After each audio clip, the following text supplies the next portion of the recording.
Hello friends, मैं doctor Renuka Sharma आई health channel में आपका स्वागत करती हूँ। मैं इस चैनल के माध्यम से आई से रिलेटेड कुछ जानकारी आप तक लेकर आती हूँ। आज का मेरा टॉपिक है फेको इमल्सिफिकेशन प्रोसीजर क्या होती है। 1967 में चार्ल्स कैल्विन ने फेको पद्धति को इंट्रोड्यूस किया, परंतु ये उस समय पॉपुलर नहीं हो पाई। लेट 90s में फेको ने काफ़ी पिकअप किया और अभी तो ये गोल्ड स्टैंडर्ड के रूप में उभरी है कैटरेक्ट सर्जरी के, और हर छोटे बड़े शहर, छोटे बड़े हॉस्पिटल, सब जगह जो है वो फेको पद्धति के द्वारा सर्जरी की जाती है। ये स्टिचलेस सर्जरी है, इसलिए बहुत ज़्यादा पॉपुलर है, कोई कॉम्प्लिकेशंस बहुत ही कम है।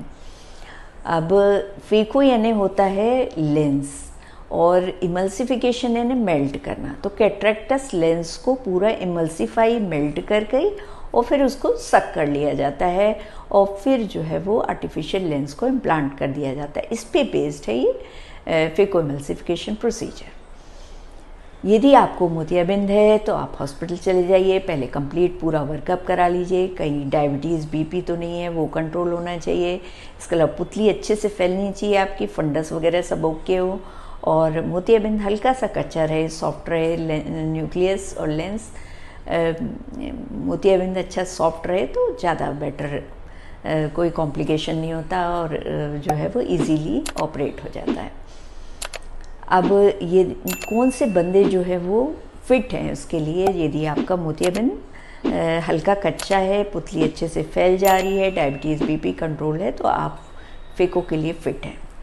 परंतु यदि आपकी पुतली बिल्कुल सिकुड़ी हुई है, पीछे पुतली जो है वो पीछे लेंस से चिपकी हुई है, या यूवीआइटिस है आपको, या आपको चोट लगी हुई है, ट्रॉमा है, स्कारिंग वगैरह है, लेंस जो है अपनी जगह से खसक गया है, डिसलोकेटेड या सबलक्सेटेड है, और या तो विट्रेक्टोमी की हिस्ट्री है, ट्रॉमा की हिस्ट्री है, और मोतियाबिंद बहुत ज़्यादा पक गया है, हार्ड न्यूक्लियस है, तो ये सारे जो है नेगेटिव पॉइंट्स हैं।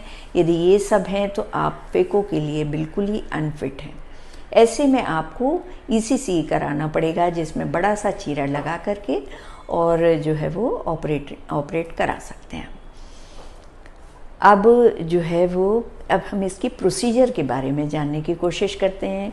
ये no pain, no stitch, no injection पे बेस्ड है, कोई ब्लड लॉस भी नहीं होता है, और सबसे पहले टॉपिकल एनेस्थीसिया के द्वारा आई को सुन्न कर दिया जाता है। उसके बाद जो है वो 1.8 to 2.2 mm के आसपास का कॉर्निया में इंसिजन लगा करके अल्ट्रासोनिक हाई फ्रीक्वेंसी वाला ऑसिलेटिंग प्रोब एंटर होता है कॉर्निया से, और लेंस मैटर को पूरा मेल्ट कर लेता है।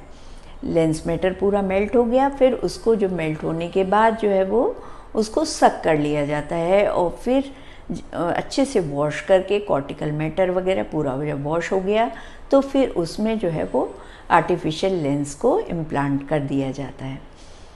और इसमें कोई टाँके की आवश्यकता नहीं है, और इसलिए ये बहुत ही बढ़िया प्रोसीजर है। इसके फ़ायदे क्या क्या हैं? एक तो कोई पेन नहीं है, कोई स्टिच नहीं है, रिकवरी टाइम बहुत कम है, कोई इंजेक्शन की आवश्यकता नहीं है, रेटिनल डिटैचमेंट नहीं होता, विट्रियस लॉस नहीं होता, और सेम डे हॉस्पिटल से छुट्टी हो जाती है, पोस्ट ऑप रिकवरी बहुत फास्ट है। ये सारे इसके बहुत सारे एडवांटेजेस हैं। अब यदि आपको मोतियाबिंद है तो आप बेटर रहेगा कि आप हल्का सा, जब मोतियाबिंद कच्चा रहे तभी ऑपरेट करा लें, ताकि आप फेको के लिए फ़िट रहें। और इस तरीके से ये सारी इन्फॉर्मेशन मैंने आपको, बेसिक इन्फॉर्मेशन आपको दे दी। होपफुली आपको ये वीडियो पसंद आया होगा। यदि आपको ये वीडियो पसंद आए तो इसे लाइक करें, सब्सक्राइब करें। Thanks for watching this video. Thank you.